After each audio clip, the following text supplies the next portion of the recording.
Triangle. ऐसा ही एक triangle Bharat में भी पाया जाता है, उड़ीसा में। उड़ीसा का एक एयर स्ट्रिप है, अंग्रेजों ने बनाया था द्वितीय विश्व युद्ध के समय, जिसका नाम था अमाडा एयर स्ट्रिप। अमाडा एयर स्ट्रिप ये उड़ीसा में स्थित है। यहाँ पे लगभग 150 से 200 अमेरिकी जहाजें यहाँ से आपस में टकरा गई, कुछ गिर गई। और इत्तेफाक देखिए, जब भी इनके साथ घटना होती थी, ना कोई वेदर खराब था, ना ही कोई मतलब हेक्सागोनल क्लाउड थे, ना मौसम खराब, ना चक्रवात, ना हवाओं की स्पीड, एकदम नॉर्मल टाइम पे यहाँ जहाजें गिर गई। आपस में आमने सामने जहाजें टकरा जाती थी सब, इतना खराब काम करता था यहाँ पर। हालांकि द्वितीय विश्व युद्ध के समय अमेरिकी जहाजें यहीं पे उड़ान, यहाँ पे लैंड करती थी और जापान पे बम गिराने के लिए यहाँ से भी जाया करती थी। आपको भी पता होगा कि अंडमान निकोबार तक में जापान आ गया था।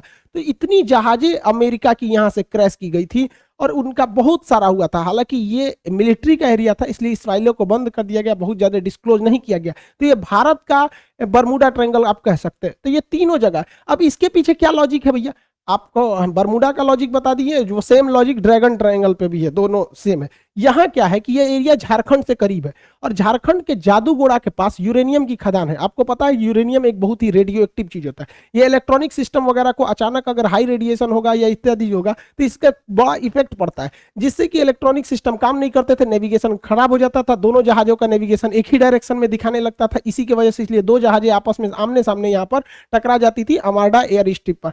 हालांकि ये चीजें आप बहुत कम सुने होंगे, क्योंकि ये मिलिट्री वाला जो एयरबेस होता है उसकी बहुत ही चीजों को टॉप सीक्रेट ही रखा जाता है। आप तीनों तरह के ट्रायंगल को देखिए, इत्तेफाक देखिए, ये वाला है बरमूडा ट्रायंगल और यहाँ पर है प्रशांत महासागर, अटलांटिक महासागर में, प्रशांत महासागर में है यहाँ पर ड्रैगन ट्रायंगल और भारत में है यहाँ पर आपका अमाडा एयर स्ट्रिप। अगर आप इसको देखिएगा अक्षांश, तो तीनों एक ही अक्षांश पे आएंगे सब आपको। देखिए तीनों एक ही लेटीट्यूड पे लगभग आ जाते हैं, तो ये एक इत्तेफाक कह सकते हैं। हालांकि सबके पीछे साइंटिफिक कारण है।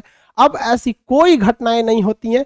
जो भी कहता है कि यहाँ पे कोई सुपर नेचुरल पावर है, ये है सब मन गढ़ंत कहानी है ये सब। हालांकि अटलांटिक महासागर में एक और जगह है सारगैसो, यहाँ सारगैसो सागर है। ये सागर है ही नहीं है एक्चुअली, यहाँ एक शैवाल पाया जाता है, एलिगी, जो समुद्र में तैरते रहता है, बहुत लंबा लंबा पाया जाता है, घास है इस तरह। यहाँ अगर जहाजें, छोटी मोटी जहाजें फंस जाती है ना, तो उसी में फंस के रह जाती है। इसलिए यहाँ पे देखिए इतना बड़ा बड़ा घास पाया जाता है, पूरी समुद्र को ये